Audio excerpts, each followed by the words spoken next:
Lunes 22 de junio. Si alguien me hubiera dicho a mí hace 60 días que iba a estar haciendo esto, realmente le decía que estaba re loco, honestamente. Pero bueno, las cosas se fueron dando de una manera, digamos, asociación libre, le diría yo. Tal vez así que empezamos con, cuidado acá, con el cuento de los pajaritos. Hicimos con una hula hula, colgamos 10, 12, 15 pajaritos en el patio, representando los pajaritos, las ideas libres, que llevaban fundamentalmente también a un hecho personal, que era mirar el mundo, un niño quieto, que lo único que podía ver era el cielo, y le inventamos algunos pajaritos para que su mundo fuera más grato. Llegó el otoño, esos pajaritos fueron diezmándose hasta quedar uno solo, que es la idea originaria que teníamos.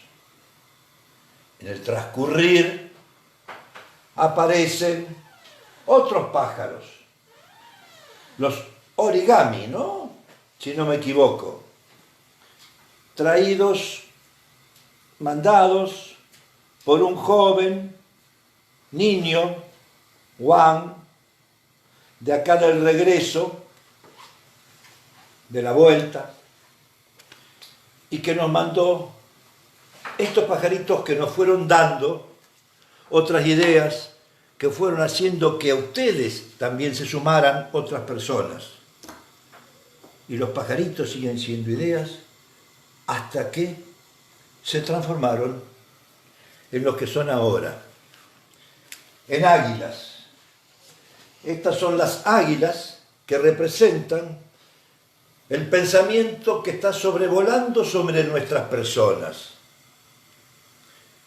Este mecanismo de asociación libre que lo explicaba, yo diría, Freud como método de interrelación de ideas, es lo que interpretamos nosotros que fue ocurriendo con las 1001 noches.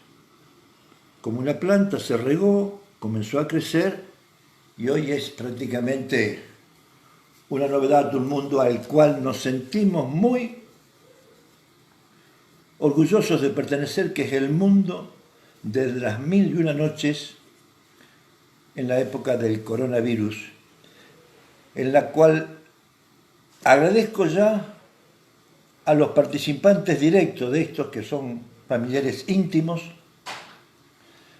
mi hija Sandra y mi señora, y la incorporación que damos hoy a Alejo González, joven que supo estar acá, entrevistado cuando recorrió Irlanda y su mundo de música y su experiencia laboral ahí.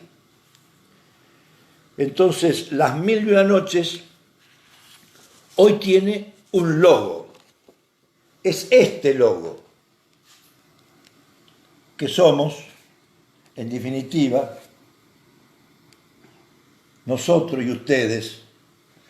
Y también tiene, y acá van a ver que aparece un regalo, es la síntesis, esa torta, un vino que no está acá, es la síntesis de todos los regalos que son las salutaciones que se nos dieron, muchísimas, y agradecidos a todos, y si no le hemos respondido es porque estamos demasiado ocupados. Y alguno me hizo recordar que hay una serie televisiva, Las 1001 noches, y muchos me decían Onur, Onur, Onur, y yo no sabía que era Onur. Y en definitiva, rebuscando en la memoria, también en estas neuronas que guardan químicamente nuestros pensamientos, una colaboradora del grupo me dijo, hay una foto en la cual vos tenías la barba que tiene Onur, y esta noche la presento, pero la presento en broma, aunque estamos en momentos serios del país. Acá yo pondría que era el Onur joven, sería, qué sé yo, no sé. Bueno, al mismo tiempo, estas logos, fíjense ustedes, ¿qué fue lo que pasó? Alguien de la familia me hizo un regalo en las 1001 noches, y más que eso también me hicieron un regalo porque se quiere conservar algo de la ideación, de la magia, no de la magia oscurantista. Miren la taza, miren la taza. Mira, mira, y esto es magia, esto es la magia, esto es la magia también de las 1001 noches. Esto es un regalo, perdonen.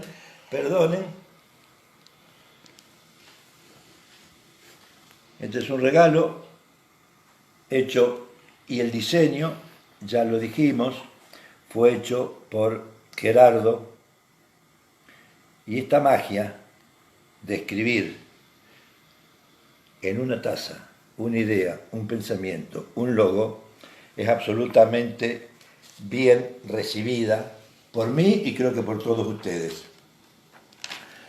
No sé si empezaremos el merchandising, como me dicen acá, no sé, pero por ahí a unos meses se me ocurre hacer algo como una camiseta con las 1001 noches.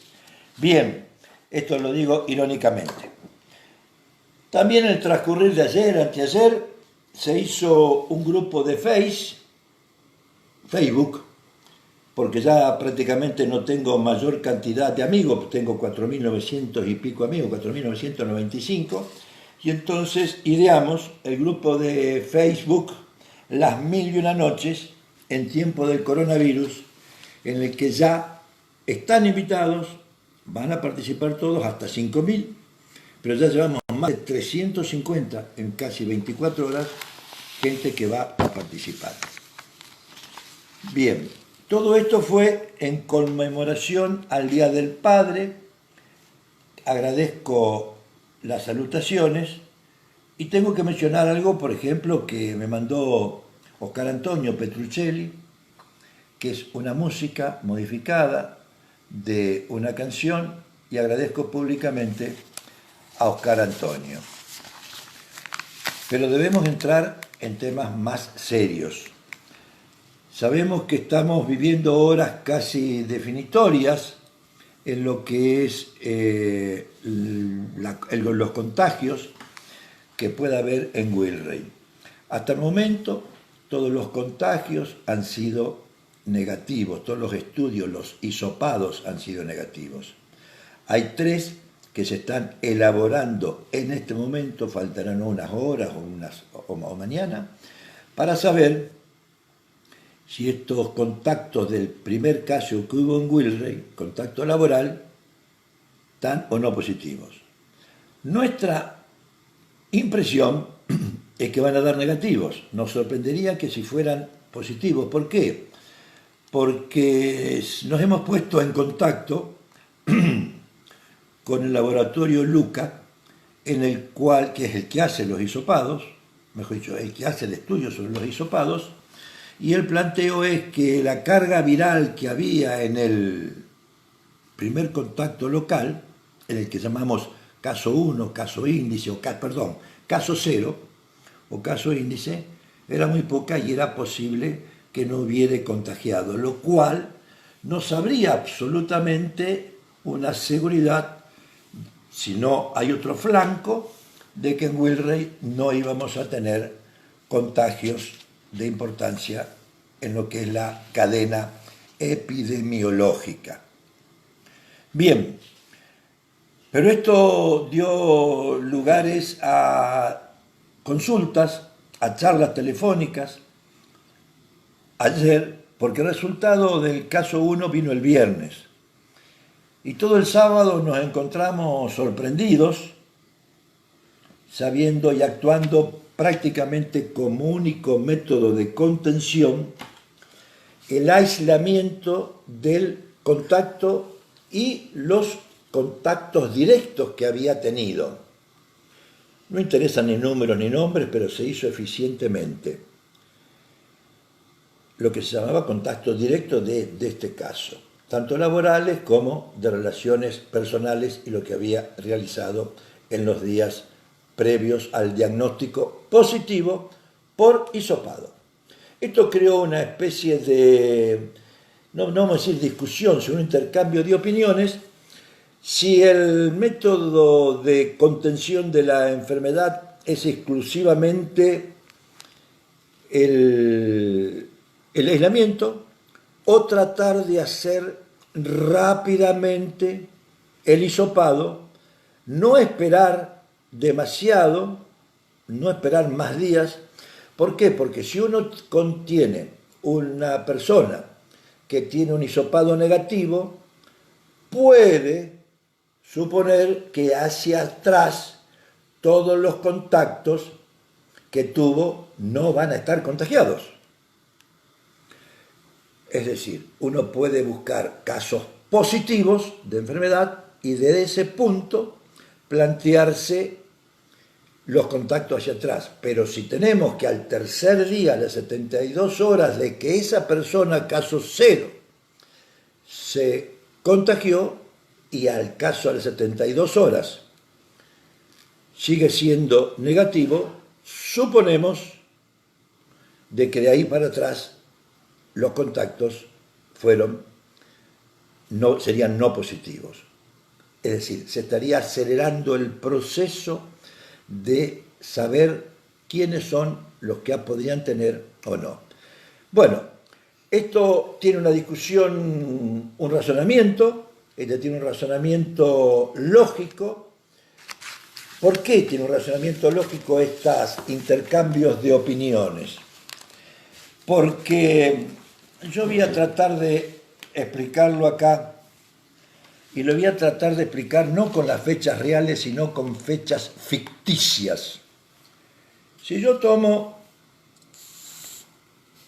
una semana, la L es lunes y este sería el último día, domingo de la semana, el día domingo como corresponde a la semana, y esta persona nosotros nos contagiamos el lunes, el martes, miércoles, jueves, viernes, sábado y domingo.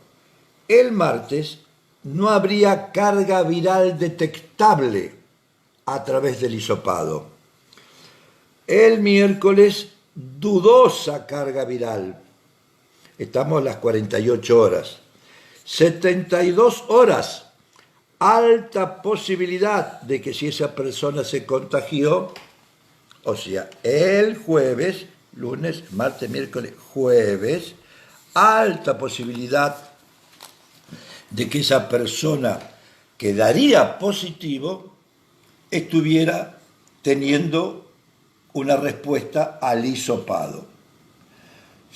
Cada vez que nos aproximamos más hacia el fin de semana, o sea, que nos alejamos del contagio, la posibilidad de la certeza del hisopado positivo es más importante.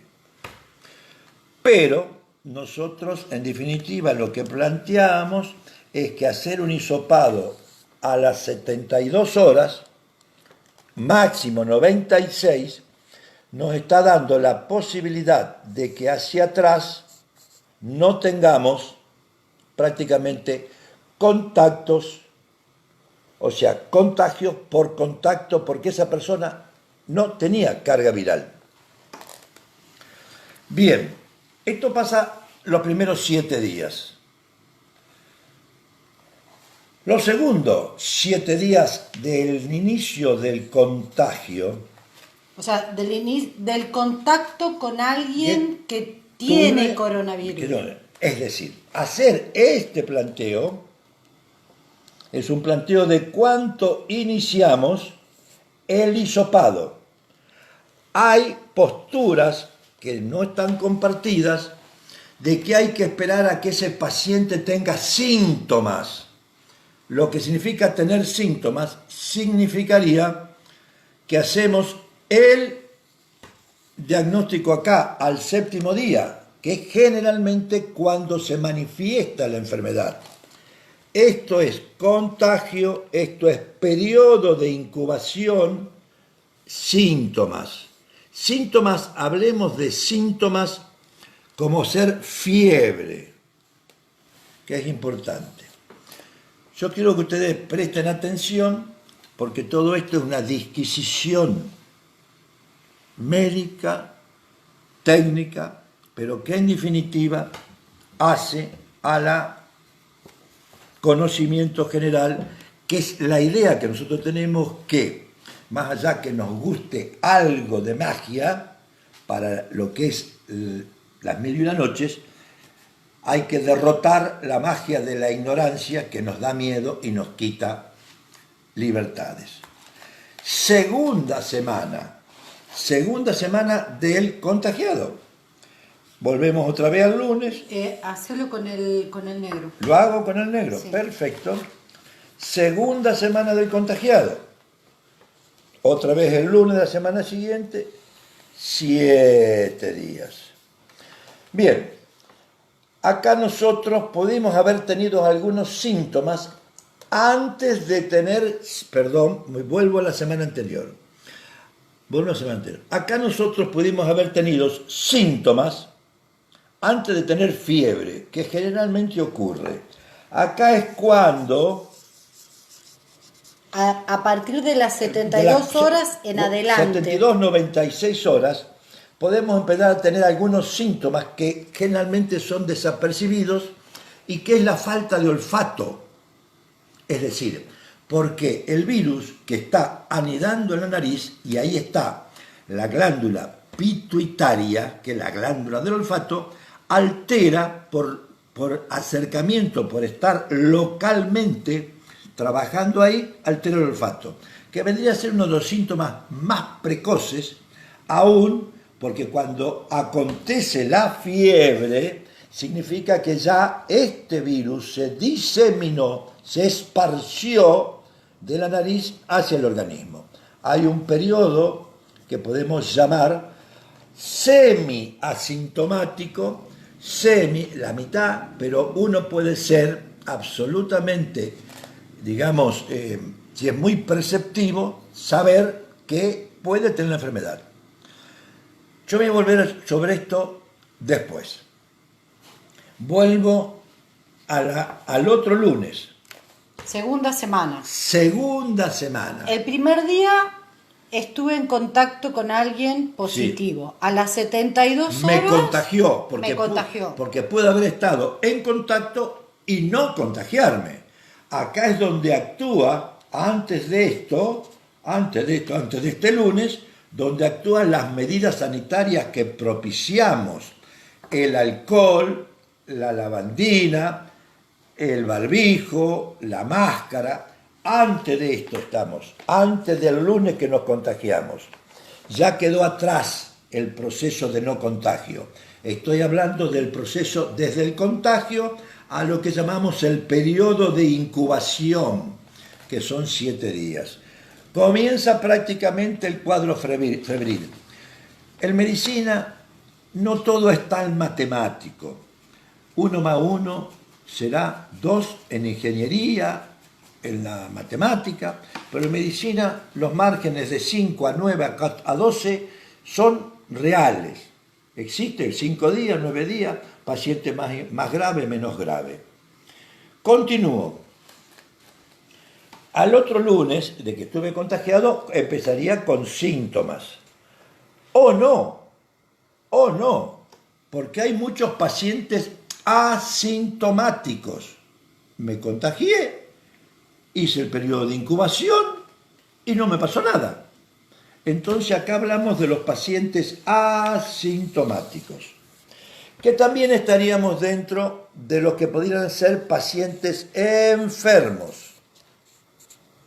enfermos.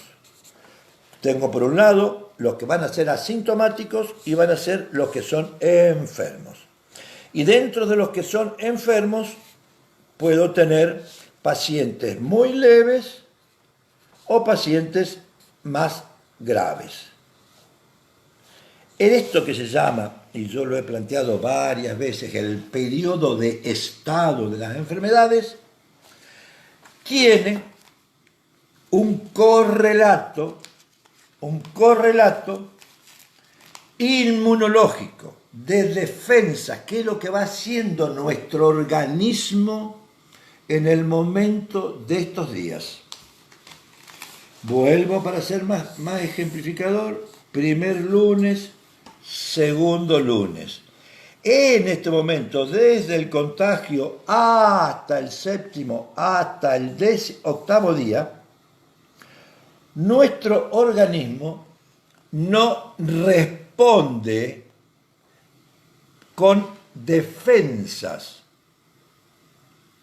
Sí, entonces, en este periodo, todos los laboratorios que podamos hacer y que luego los voy a enumerar son negativos.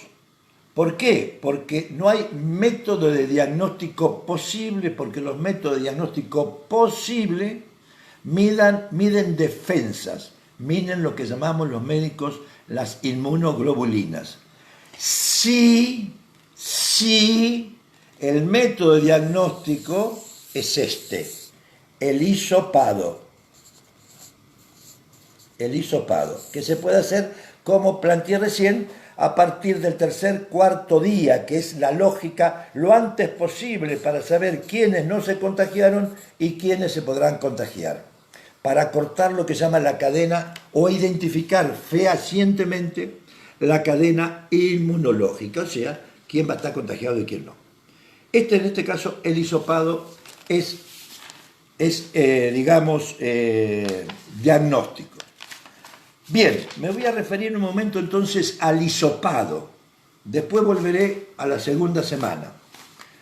Se plantea por ahí que el hisopado puede ser mal hecho y que podría ser motivo de error.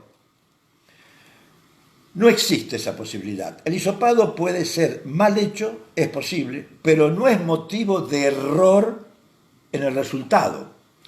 ¿Por qué?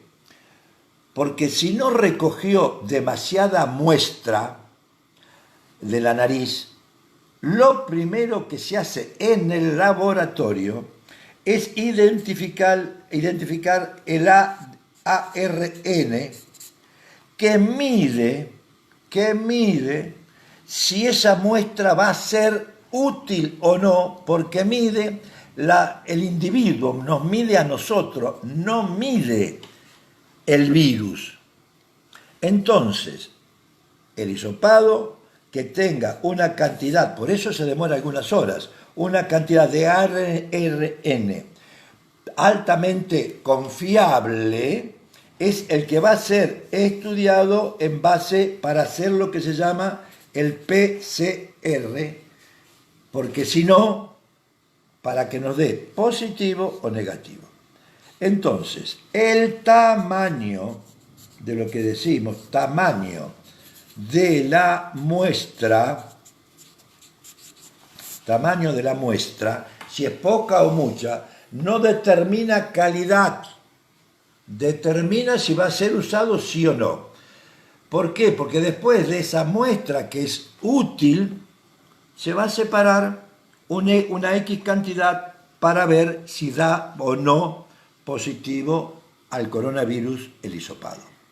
Es como si nosotros dijéramos que porque sacamos mayor cantidad de sangre para hacer un hemograma, o sea, un recuento de glóbulos rojos, porque sacamos 10 centímetros cúbicos, vamos a tener más glóbulos rojos que si sacamos 5. No, porque el bioquímico toma una pequeña fracción, ya sea de los 5 o de los 10, siempre igual, y el resultado es, en definitiva, homogéneo, en ese caso de los glóbulos rojos es por mililitro, hablamos de 5 millones, y en este caso también el resultado tiene una unidad de medida.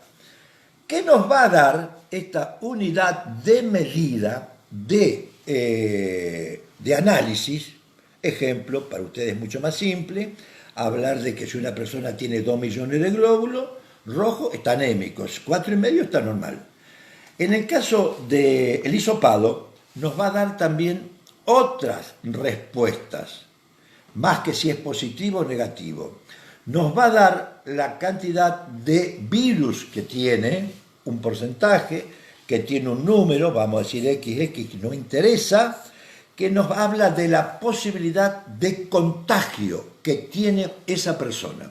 Es decir, al hablar de una carga viral importante en el hisopado, elevada, significa que esa persona contagia mucho más.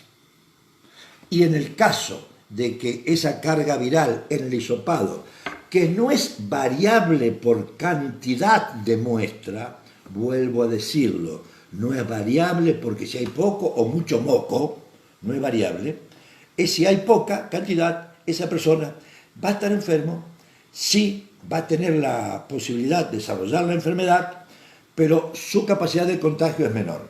Es decir, que el hisopado nos da más datos de lo que es simplemente negativo o positivo.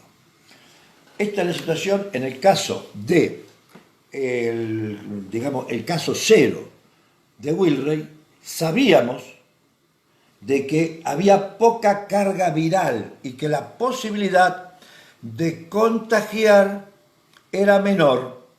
En definitiva, para ser ejemplificativo, se dice que como mínimo hay que estar 15 minutos en contacto con una persona que esté con coronavirus y para que nos contagiemos.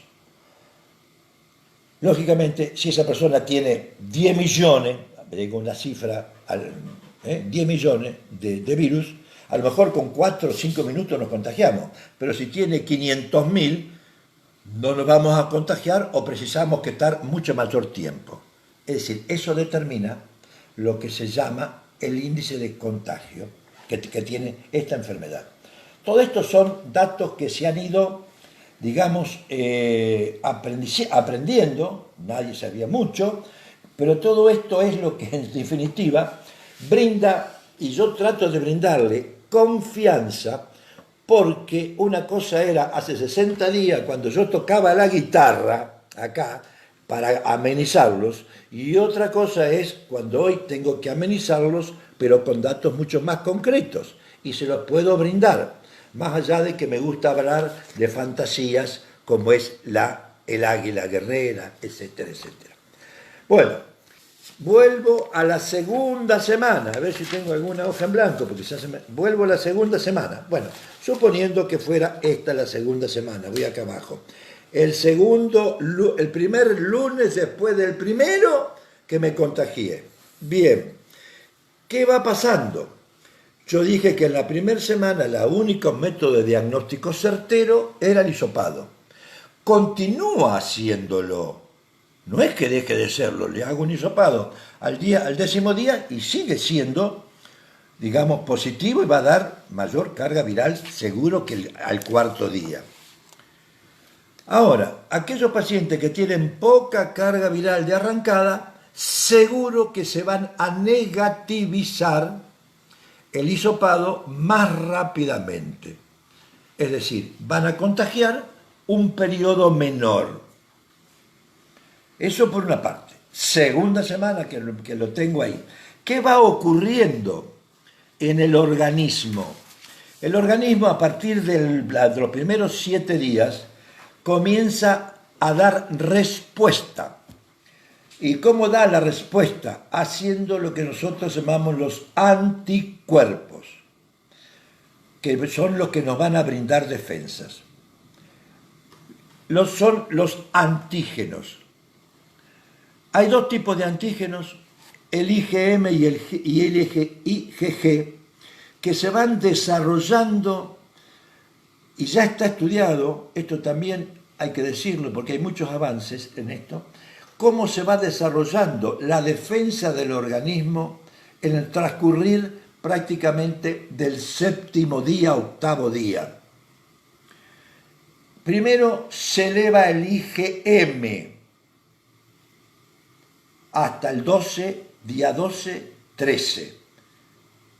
Posteriormente se eleva el IgG, que se juntan prácticamente en el día 14. Y posteriormente el IgG baja y se sigue manteniendo el IgM. La curva de los anticuerpos, esto, quién sube y quién baja de acuerdo a los días, da prácticamente el grado de defensa que tiene ese individuo, que significa también grado de defensa, grado de no enfermedad grave. Cuanto más anticuerpos tengo, más combato al virus, perdón. Hay pacientes que van a desarrollar enfermedades graves de coronavirus, que es lo que estamos hablando, y no tienen anticuerpos.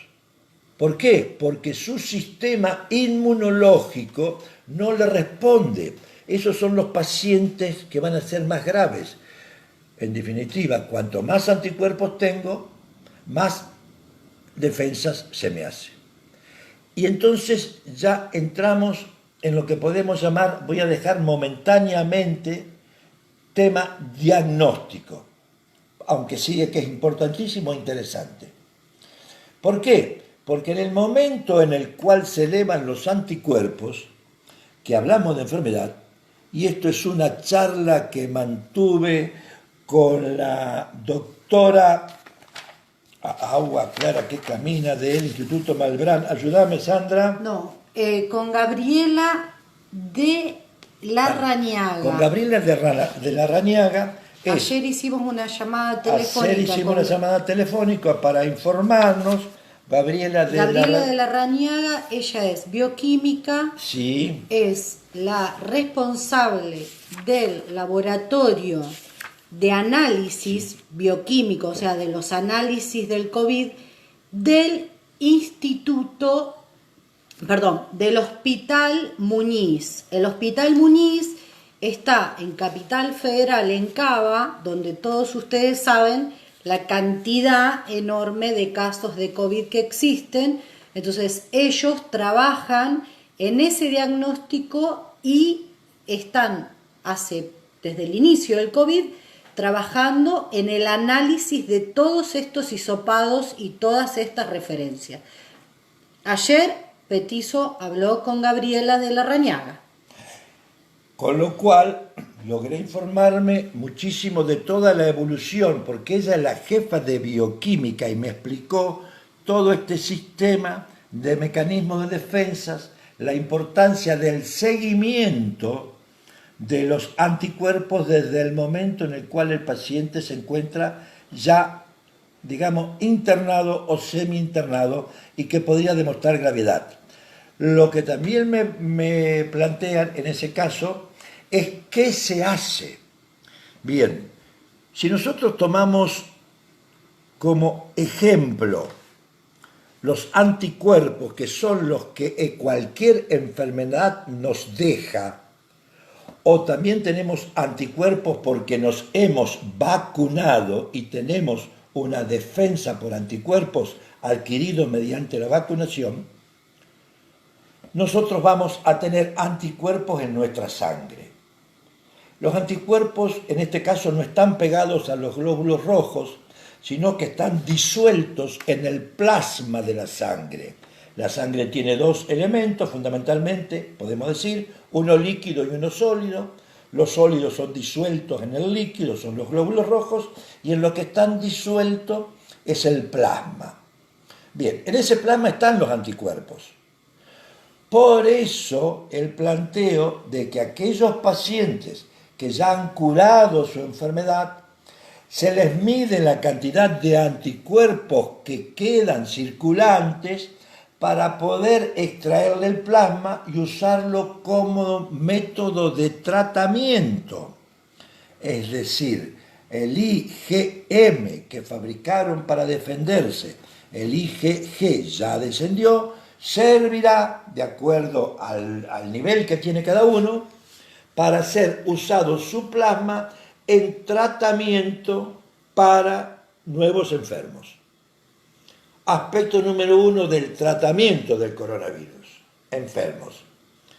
Otro planteo es el uso de los anticoagulantes. Me informaba la jefa del servicio de bioquímica del Malbrán, del Muñiz, me informaba que se está usando a todos los pacientes. Se le usa un anticoagulante. ¿Qué es un anticoagulante? En este caso se usa una inyección subcutánea, que es, en primera instancia se usa la enoxiparina, que es un anticoagulante sintético, y en casos de mayor gravedad se usa la heparina y se lo anticoagula. Porque una cosa es ponerle anticuerpos y otra cosa es combatiendo los síntomas, la progresión de la enfermedad. Y como la enfermedad produce una coagulación a nivel donde está el virus, se usa también este mecanismo descubierto por los italianos y aplicado ya prácticamente en forma rutinaria en aquellos pacientes que tienen un análisis que no interesa el nombre, pero prácticamente el 100% de los análisis de los pacientes usan el anticoagulante, la heparina. Prácticamente el 100% de los pacientes también están usando el suero de convaleciente, el plasma, Otro aspecto, el uso de la dexametasona, de los corticoides. El uso de los corticoides es muy cuestionado en la medicina. Nosotros lo aceptamos y lo queremos, y es una herramienta eficaz en el tratamiento de muchísimas enfermedades, pero tiene un inconveniente, que disminuye las defensas. Entonces, aunque hay un gran componente inflamatorio, no se usa la dexametasona, que es lo común, que lo conocemos, no quiero dar nombres comerciales, no interesa, pero yo te digo, bueno, tan cuadro alérgico, andá, ponete en el zanco una dexametasona, que hay, no se usa en los primeros estadios, porque bajaría las defensas e impediría que la respuesta del individuo sea productiva en la fabricación de los anticuerpos. Pero pasado el proceso, pasado los primeros 7 días, en la cual ya hablo 7 días, los primeros fueron de contagio e incubación. Pasado al día 10º, cuando hay esta parte de un problema de coagulación, un gran componente inflamatorio, está indicado el uso de la dexametasona, que también ha bajado prácticamente hasta un 25-30% la mortalidad. Esto, digamos, en lo que es tratamiento, lógicamente hay pacientes que se complican. Esa complicación pues, lleva en algunos casos y en varios casos a el uso de los respiradores artificiales o lo de asistente a la respiración, como el que fue presentado acá por Javier Ramírez y el patero Saley. Vamos a hacer una pausa sí. Porque hay varias preguntas y me parece importante que antes de que sigamos, te voy a hacer preguntas que están haciendo. ¿Te parece? Bueno, espero poder responderlas. Bueno, tema. Vamos a ver. Entonces, una de las preguntas es, ¿cómo sabemos los que tenemos periodos de falta de olfato por rinitis?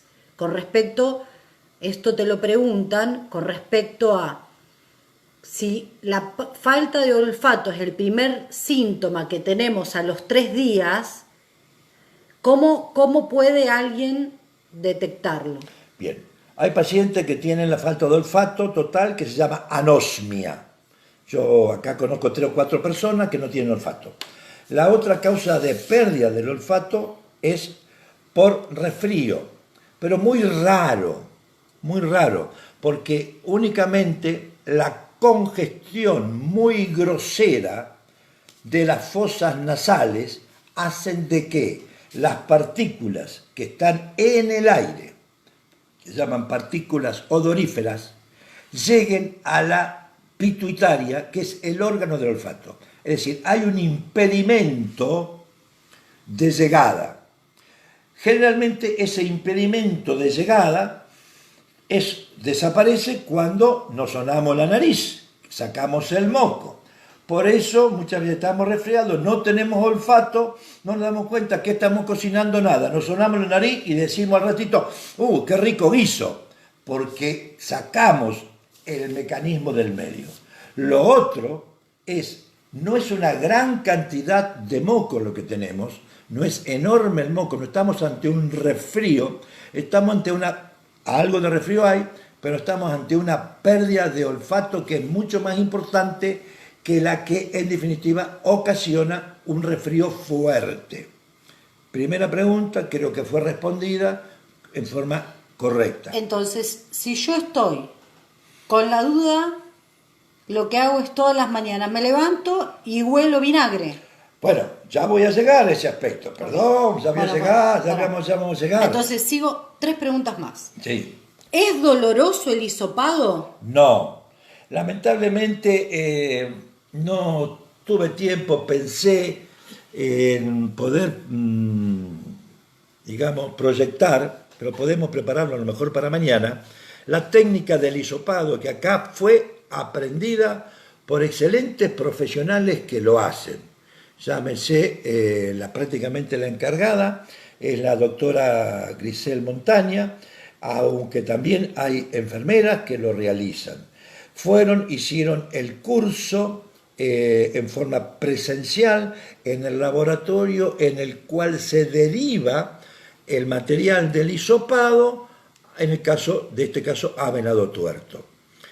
Es decir, no tenemos problemas de recolección de muestra que teníamos hace un mes y pico. Es uno de los avances que se han hecho en la preparación del personal y acortar el tiempo del diagnóstico. Bueno, ese es un aspecto.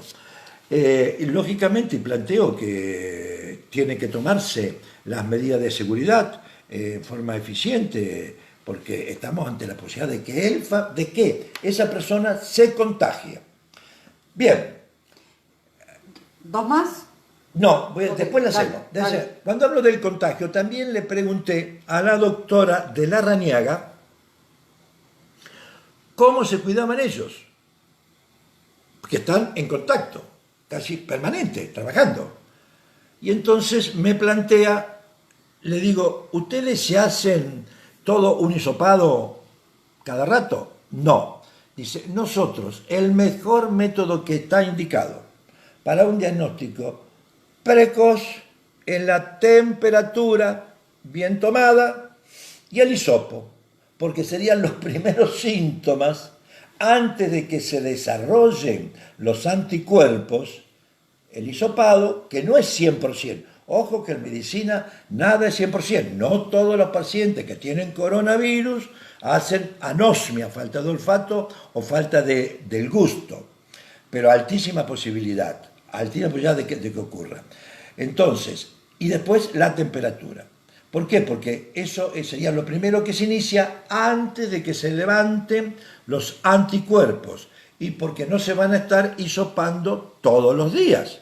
Entonces, la mecánica en ese caso es prevención, aislamiento, y ahí ella me comentó, porque la pregunta iba fundamentalmente dirigida a un punto que viene ahora.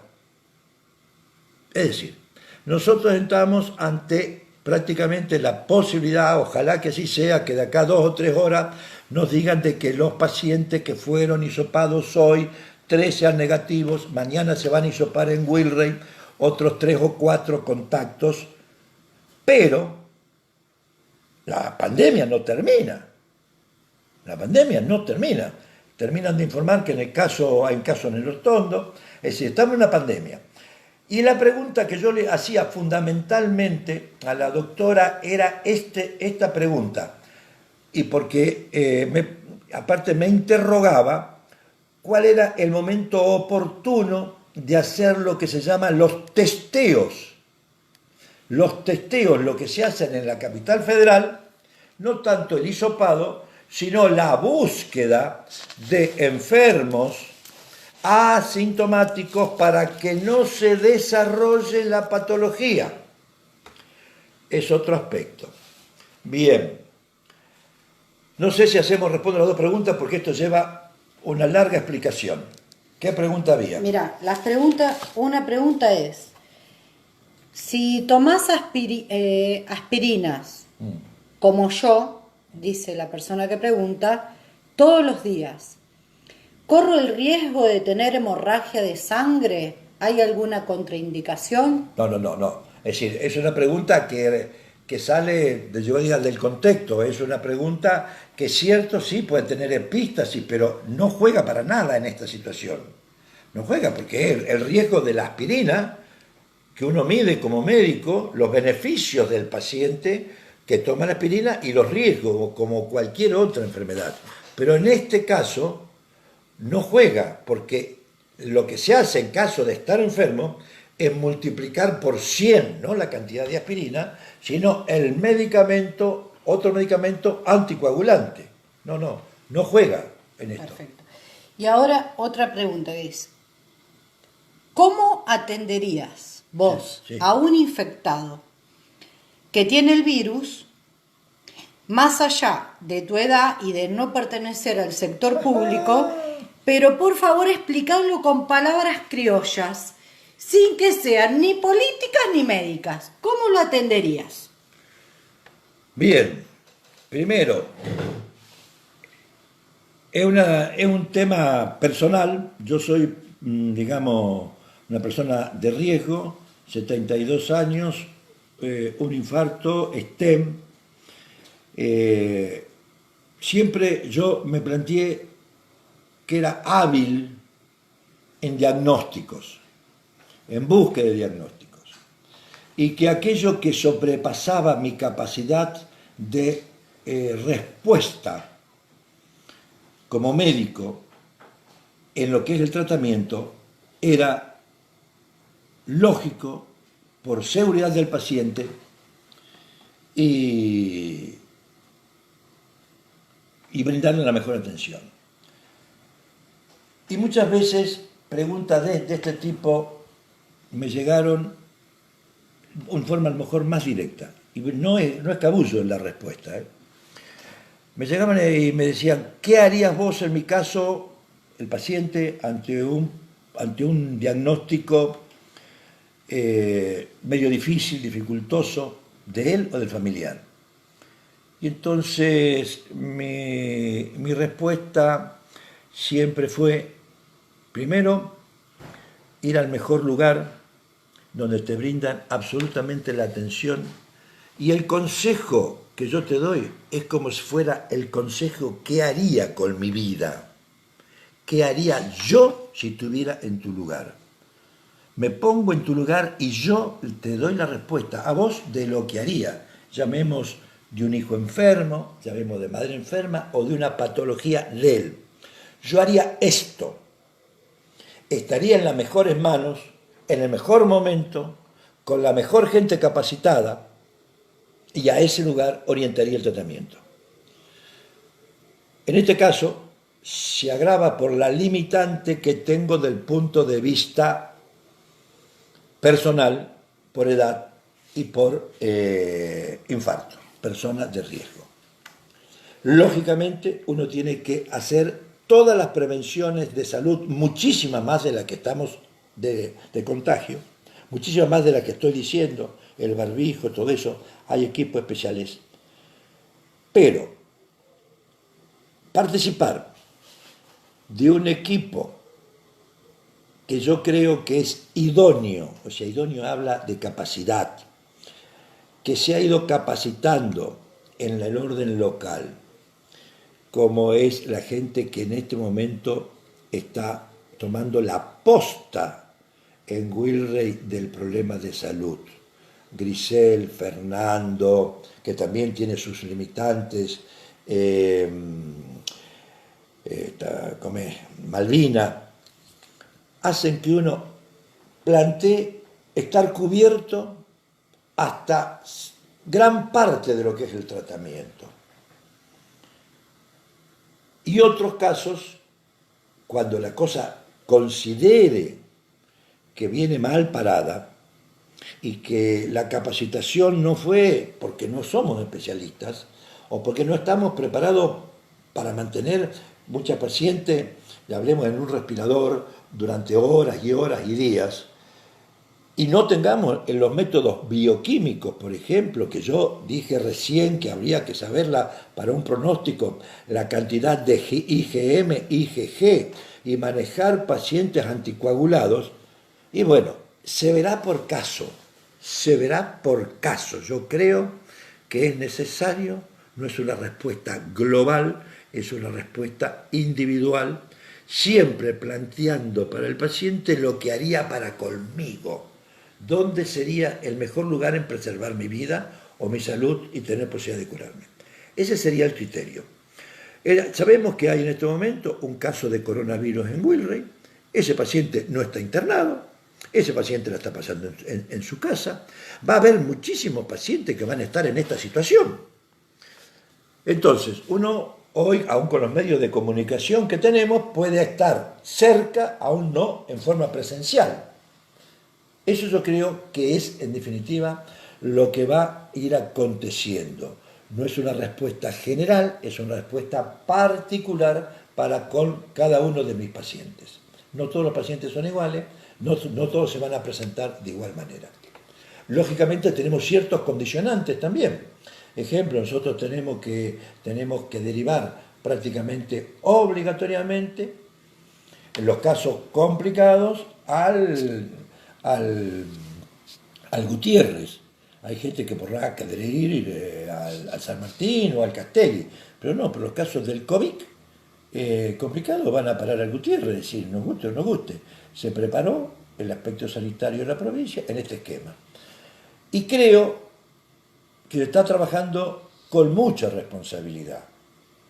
Yo diría que este periodo al cual uno le decía que no estamos haciendo nada, no se está preparando nada, a lo mejor en el planteo de que faltan respiradores, sí es posible que lleguen a faltar, pero se ha ido capacitando. Todo esto que yo estoy planteando acá es el aprendizaje que se ha dado en estos 60, 90 días y la capacitación que se ha hecho, la concientización que hemos tomado todos y que debemos seguir tomando y ampliando, es una gran barrera contra lo que es el mayor daño, que es la pérdida de la vida.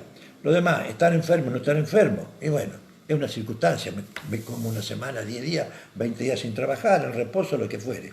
Acá estamos tratando de que aquellos pacientes que están complicados tengan una, digamos, no una sobrevida, tengan una curación.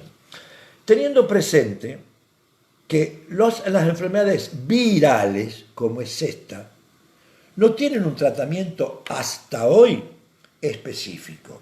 Esta no tiene un tratamiento específico porque no hay un antibiótico para el virus del COVID. No existe. Entonces, todo lo que estamos hablando... y que las enfermedades virales tienen un tiempo, es decir, no son in eternum. No es un paciente diabético que es enfermo, lamentablemente, desde que antes de descubrir su patología hasta el día que se muera. No, es una enfermedad que tiene un periodo que cura sola. Nosotros tenemos que cura sola, nos guste o no guste, así, dejando en el medio algunas personas que no queremos que queden.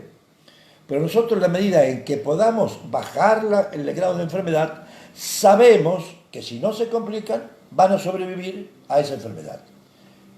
Estoy diciendo, y entiéndalo bien, pareciera que fuera una perogrullada, se llama, pero es así, el COVID cura solo. Miren, qué joda. Pero lo que pasa es que al medio, acá. Entonces, ¿cura? Sí, porque las enfermedades virales tienen un periodo de inicio, incubación de estado y curan. Lógicamente, algunas no curan ad integrum, como puede ser una hepatitis, que es una enfermedad viral, deja su cirrosis. Entonces, nosotros lo que pretendemos es que esa persona curse su enfermedad lo mejor posible, no se muera, perdónenme la grosería, y que recupere ad integrum la salud. Bien. Una más. Una pregunta más. Importantísima. El asintomático. Sí. ¿Sí? O sea, la persona que está enfermo de coronavirus, pero no sabe que tiene coronavirus, ese es el asintomático. ¿Pierde también el gusto y el olfato? Sí.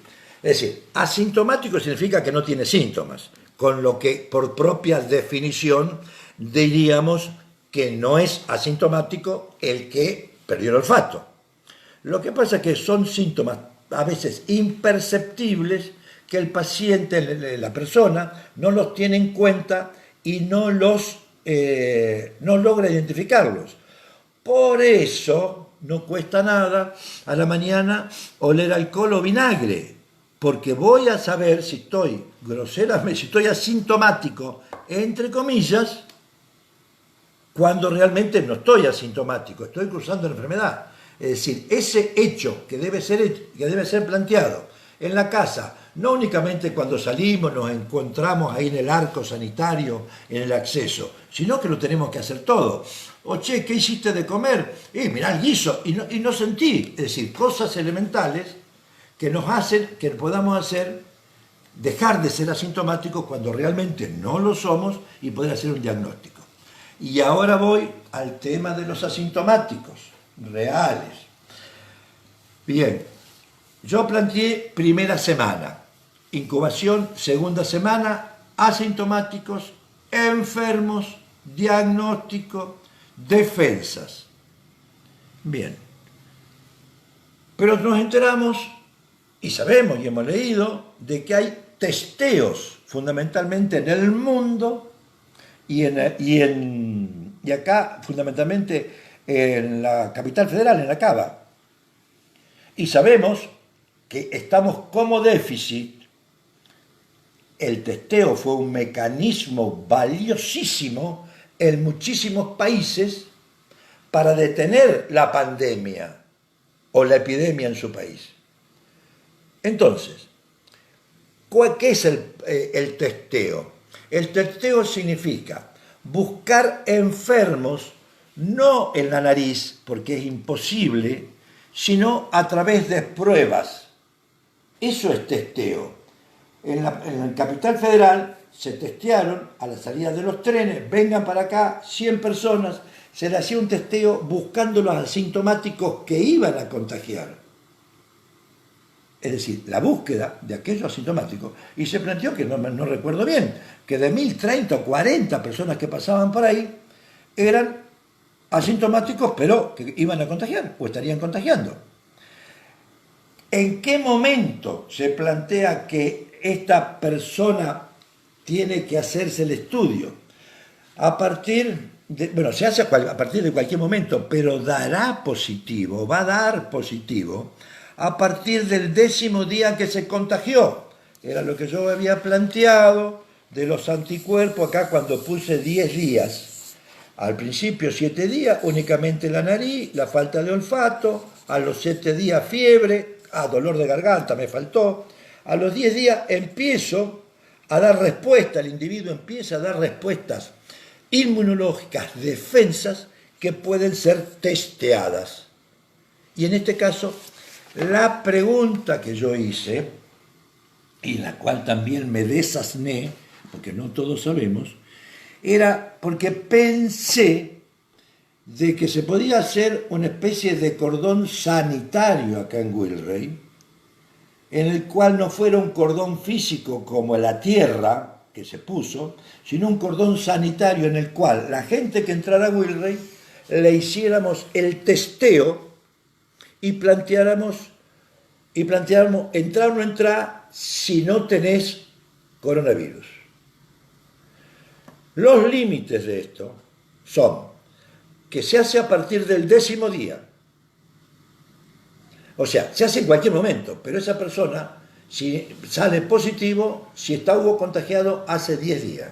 Es un límite que es, digamos, discutible, analizable, charlable 100%, no tengo posición tomada, porque nos estamos desasnando en todo esto, en la aplicación de los métodos de diagnóstico y de cuidarnos. Después, la otra cosa, pensé en el costo y pensé, lógicamente, en informarme, en lo que sería el testeo masivo y no hisopado para diagnosticar pacientes que ingresaren o no y que hubiera el caso de que el virus se estuviera diseminando como se diseminó en la Cava o en el Gran Buenos Aires, y qué hacer, únicamente el aislamiento y el tratamiento o tratar de identificar pacientes asintomáticos. Bueno, esto me llevó a que leyera un poco, me informara, hiciera llamadas telefónicas, y específicamente hay 3 métodos, podemos decir, de diagnóstico precoz, no precoz, esto ya deja de ser de testeo, son los famosos kits que vinieron de China, que fallaron en primer momento, que no fueron de buena calidad y que fueron descartados, los que se trajeron de China. Es decir, tienen un altísimo margen de error. Quedarían 3 métodos. Uno que es el método de los coreanos, que utilizan, digamos, hay 2 métodos que utilizan sangre, que en general es una pequeña cantidad, que es como cuando se pincha a un diabético y se le hace la glicemia, salen 2 gotitas, 3 gotitas de sangre. Y un método que utiliza, que es argentino, que utiliza una carpa en donde se recoge el virus. Esa tiene algunas ventajas y tiene desventajas. De los 2 que quedan, uno es coreano, que tiene un coeficiente de seguridad como cualquier cosa en medicina del 90 y pico %, no hay nada que sea 100%, y hay uno mexicano.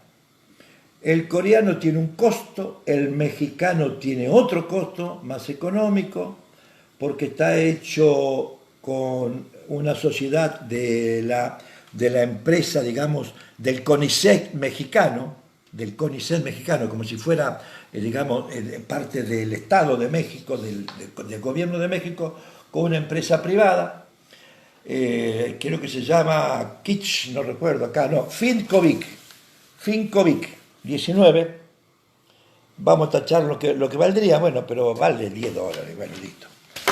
Ese diagnóstico se hace y demora 25 minutos desde el momento en que se pincha, se aspira, lo hace un profesional, no lo hacen, perdónenme, los muchachos que están haciendo eficientemente el control de la ruta, los cuales tienen que aumentar el tema de la temperatura y el tema del hisopado, creo que es necesario decirlo. Y puede ser de que ante en algunos casos se pueda implementar con los límites que tiene, que es a los 10 días de haberse, de que la persona que viene o que está, de haberse contagiado, el momento que recién levanta los anticuerpos, los 2 métodos, el coreano y el mexicano. Demoran 20-25 minutos, diferentes costos, certeza 90 y pico % de detectar si una persona estuvo contagiada o está desarrollando la enfermedad, pero de 10 días hay una ventana ahí que hay que cubrir, y que es la ventana del olfato y de la temperatura y del dolor de garganta. Existe un protocolo que determina por la nación, por la provincia, lo que es el caso sospechoso. El caso sospechoso depende de varios factores, depende de haber estado en un lugar en que haya circulación de virus, depende del dolor de garganta, se tienen que dar 4 o 5 elementos para hacer caso sospechoso. Y entonces, ante el caso sospechoso, el otro arma enorme, que yo no aprendí acá hasta ahora, es lo que es el aislamiento de los posibles contagiados, o de los enfermos, o de los posibles contagiados. Ese es de suma importancia, yo diría, es el más del 70% de lo que es para cortar el vínculo de la cadena epidemiológica. Lo demás son avances médicos, técnicos para detectar precozmente la enfermedad, pero el corte se hace fundamentalmente con el aislamiento. ¿Por qué? Porque demora el virus en desarrollarse en la nariz, porque demora los anticuerpos en producirse, pero es toda una discusión que todavía debemos darnos, y bueno, si en algún momento me dan mi opinión, la voy a elaborar, para saber cómo podemos hacer, si podemos hacer algo o no podemos hacer nada. Yo creo que siempre se puede hacer algo, siempre de la discusión y de intercambio de opiniones sale la luz y sale, digamos, lo mejor para todos. Bueno, a ver, creo que fui bastante extenso, no sé qué el tiempo que pasó, hemos hablado también, he conversado, perdóname porque eso se me escapa, he hablado también con Elizabeth Ojeda, no sé si la nombré hoy, ¿no? Elizabeth Ojeda es la gerenta de una empresa de importación de kits para diagnóstico de hisopado. Me la presentaste vos, Sandra, hija. Ella es es médica especialista en diagnósticos genómicos, o sea, es la que en definitiva importan y elaboran, comercializan, categorizan todo lo que es genoma, que es los genes, estudios genómicos, y que en definitiva también importan los kits para diagnóstico por hisopado. Bien, hablé también, qué sé yo, bueno, lo más simple, vuelvo a repetir, lo más simple es olfatear, lo más simple es ver si me duele la garganta, lo más simple es cuidarse, lo más simple es protegerse, lo más simple es el barbijo. Todo lo demás, en definitiva, son avances, pero como siempre, lavarse las manos, lavarse la cara, no tocarse los ojos, hace de que no nos contagiemos, las cosas simples. Vamos a las preguntas. Sí, hay dos. Sí. En teoría, se podría, dice la pregunta, Sí. como para aclarar un poco, en teoría, ¿se podrían utilizar células madres para elevar considerablemente el nivel de defensa de una persona? No, es decir, hay mecanismos más simples, es decir, todo es posible. Puedo volar, no sé, llegar a la nube en un globo aerostático, sí, se puede. Pero hay cosas más simples. Elevar las defensas significa vivir, significa ser libre. Y no es ser libre esotéricamente, es convivir con amigos que nos van a pasar paulatinamente nuestros anticuerpos. Hablo de pacientes inmunológicamente sanos, no del inmunológicamente deprimido, del que tiene que vivir en una casa de cristal porque si no cualquier cosa lo mata. Una persona normal, a través del contacto social, hace de que en definitiva tenga mayor capacidad de respuesta, va teniendo mini enfermedades, pequeñas cosas, y que van elevando el nivel inmunológico. Y después ha habido un enorme desarrollo de las vacunas de muchísimas enfermedades, todas, yo diría, bueno, de enfermedades infecciosas, que hace de que, cumpliendo sanamente un plan de vacunación importante, lógico, el que la nación provee, que a través del Ministerio de Salud Pública, nosotros tenemos nuestras defensas. Las defensas yo diría para aclarar un poquito, son defensas de los humanos. La especie humana ya tiene alguna defensa, lo planteé una vez, de que no va a tener enfermedades del pollo, sacando, como en este caso, algunos casos raros, lo que hay una transferencia interespecie, entre las especies. Acá se dice que vino del murciélago, bueno, pero el murciélago como mínimo es un mamífero, no es un herbívoro, no es bueno, ¿cómo se dice? El pollo, no es un ovíparo, es decir, no se alimenta, no es un ovíparo. Es cuando tuvimos la epidemia del SARS-1, que fue la epidemia de la enfermedad del pollo, de la gallina, la gripe aviar, en definitiva hubo un salto interespecies. Pero nosotros, cuando nacemos, a través del cordón umbilical y a través de la sangre materna, nuestra madre nos pasa anticuerpos. Y ahora voy a decir una cosa que parece una pavada. Todos los médicos que hemos hecho parte de lo que hacen, antes de cortar el cordón umbilical, antes de cortarlo, hacemos una extracción. Comprimimos el cordón y estamos transfundiendo, porque ese cordón umbilical tiene de 30 a 40 centímetros cúbicos de sangre. Y después recién debemos cortar el cordón, porque le estamos haciendo una transfusión y le estamos pasando los anticuerpos de su madre, que ya tienen en su sangre, a esa criatura. Esos anticuerpos, fuera de los anticuerpos que son de la especie humana, son los anticuerpos de las enfermedades o de la vacuna que usó la madre y que se la pasamos al chico. Eso se llama inmunidad pasiva, que decae al segundo, tercer, cuarto, quinto mes, séptimo mes.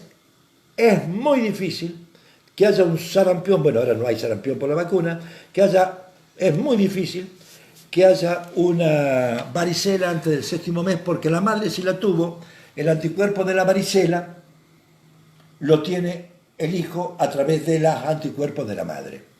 Eso es inmunidad pasiva. Y después comienza la época de las vacunaciones. Lógicamente existen vacunas específicas para algunas enfermedades y especificaciones lógicas es decir, me voy a Brasil y me pongo la vacuna contra la fiebre amarilla. Es decir, no nos vacunamos contra todo, nos vacunamos contra las cosas en las cuales estamos acostumbrados a vivir. Es decir, una cosa es usar células madre, me parece que es ilógico cuando hay situaciones mucho más simples y mucho más comunes que ir hasta el Sanco y vacunarse contra la fiebre hemorrágica argentina. Acá todavía estamos en Wilray y hay gente que no está vacunado contra la fiebre hemorrágica argentina. Entonces, hay que plantear, y es gratuita, no hay que comprarla. Y bueno. Una última. Sí. El que tuvo coronavirus positivo, ¿se puede volver a contagiar? Todo es posible, pero es mínimamente posible. Es decir, los anticuerpos que le han quedado y que tienen que ser dosados van a dar la seguridad que esa persona no se contagie nuevamente, no padezca la enfermedad. Tal es así que en Europa los pacientes curados del coronavirus son muy buscados para ciertos trabajos. Ejemplo, para el trabajo en los geriátricos, porque pueden salir e ingresar, no contagiar, para el trabajo, digamos, en muchísimos lugares, y vamos a decir que son codiciados para ciertos lugares. Ejemplo, para tener una estación de servicio donde habría, digamos, posibilidad de contagio mayor que otra cosa. O en algún bar. Es decir, esos pacientes tienen altísima posibilidad de no enfermarse y son gente que pasó su enfermedad y yo diría que estaría cobrando mucho más de lo que es su trabajo habitual porque evita todos los costos y las posibles complicaciones que puede traer a quien, el dueño, propietario del lugar al cual debe asistir. Y una última para cerrar con una noticia positiva. Bien, los 6 casos de Alcorta fueron negativos. A ver qué hay acá, por favor. Cuando saque la basura, rocíla con cloro o alcohol a la funda. Nadie piensa en nosotros. Despacio. Bien. Cuando iba a sacar la basura, se me acercó un recolector y me dijo: vecina, le pido un gran favor. Cuando saque la basura, rocíela cloro o alcohol a la funda. Nadie piensa en nosotros. También tenemos familia y podríamos fácilmente contagiarnos. Le encontré toda la razón. Hagámoslo. No nos cuesta nada. Valoremos a quienes tienen que salir de la casa a trabajar por nuestra ciudad. Me parece bien, es decir, no está demostrado 100% de que el contagio manual sea causal, directo, de contagiarse del coronavirus. Esa persona que le pide por favor al vecino que da la basura, tiene un medio para no contagiarse. Ese medio es usar el barbijo, usar la máscara y no meterse los dedos en los ojos, en la cara. Con eso solo, él está haciendo mucho más que la vecina rociando con alcohol, porque él se está protegiendo. Tiene que ser taxativo, uso el barbijo hasta la nariz, punto, me pongo una careta, no para que me contagien los virus que andan volando, porque no están volando, sino para que yo no meta la mano, porque es la única manera de que se contagia. Lógicamente después tirar los guantes y demás, eso es cierto. Pero bueno, ese es el mecanismo, hay un mecanismo de protección directa, que es el que nosotros podemos hacer, y un mecanismo de protección indirecta, que es los que pedimos a los demás. Pero si nosotros somos cuidadosos, absolutamente, y no estamos en contacto y no queremos enfermarnos, hagamos lo correcto. También acepto que lo pida, pero hay una responsabilidad inherente al trabajo. Bueno. Para hacer un resumen. Para hacer un resumen. ¿Cómo nos cuidamos a partir de hoy? Bueno, a partir de hoy faltan 2 horas o 3 para que la situación en Wilray quede dentro de un cuadro, vamos a decir, controlable. Si estos 3 pacientes que se hicieron el hisopado hoy dan negativos, altísima, digamos, alegría. Si los 4 pacientes que van mañana se hacen el hisopado y mañana noche le da negativo, eso nos da un marco de que todavía seguimos siendo una isla. Bien, ¿hasta cuándo?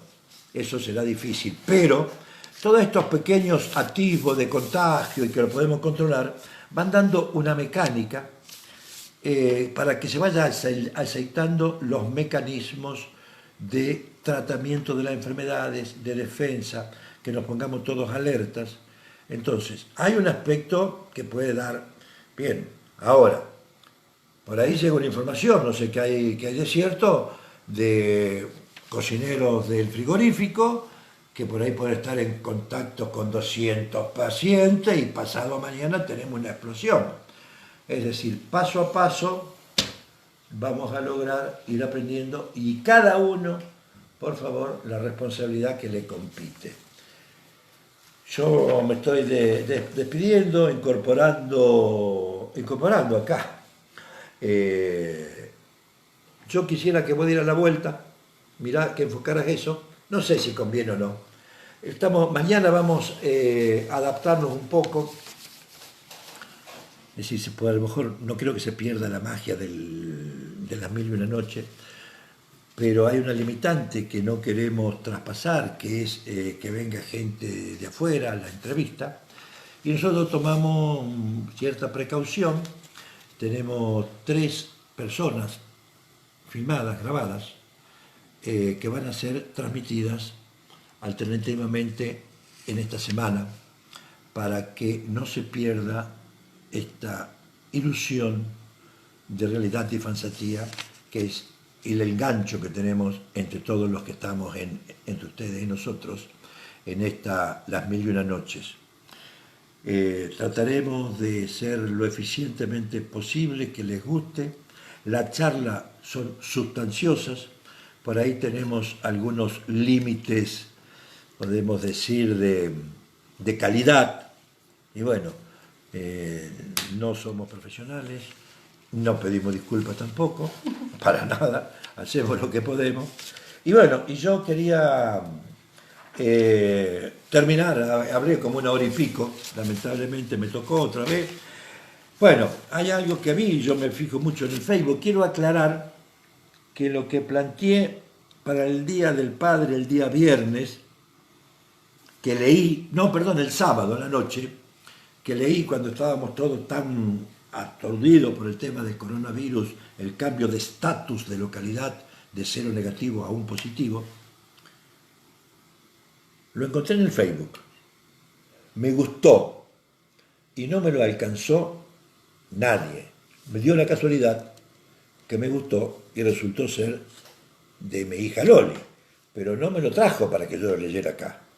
Lo quiero aclarar porque ahí uno puede plantear de que uno utiliza este mecanismo para promoción. En absoluto. Lo encontré, me gustó y realmente lo imprimí y cuando lo tuve acá, la flauta, ahí me di cuenta quién lo había escrito. Otra cosa, las uvas, esto también es del Facebook, las uvas deben ser aplastadas para hacer el vino. Reitero, las uvas deben ser aplastadas para hacer vino. Los diamantes se forman bajo presión de los movimientos de la tierra. Las aceitunas se presionan para sacarles el aceite. Las semillas también crecen en la oscuridad. Reflexión. Cada vez que te sientas aplastado, bajo presión, presionado o en la oscuridad, estás en un lugar poderoso de transformarte. Es decir, no sentirse aplastado, no sentirse en la oscuridad, porque tenemos capacidad de transformarnos. No, mi hija me dice, no, barbijo sí, mordaza nunca. Yo usaré barbijo, pero lo que no quiero perder en ningún momento es la capacidad de comunicarme. Me hierve la sangre al observar tanto obstáculo, tantas dificultades que se vencerían rápidamente si hubiera un poco de interés por la patria. Manuel Belgrano. Y el miedo, acá hablamos mucho del miedo, solo sirve para perderlo todo. Y el camino de la libertad es la lucha por la libertad social. Manuel Belgrano, prócer, La Nación. Ahora sí, con estas reflexiones, hasta mañana, en otra noche del coronavirus, en la época, las mismas noches en época del coronavirus, y diciéndole que está el Facebook de Las Mil y Una Noches, en el cual están invitados a participar. Mañana nos vemos. Suerte.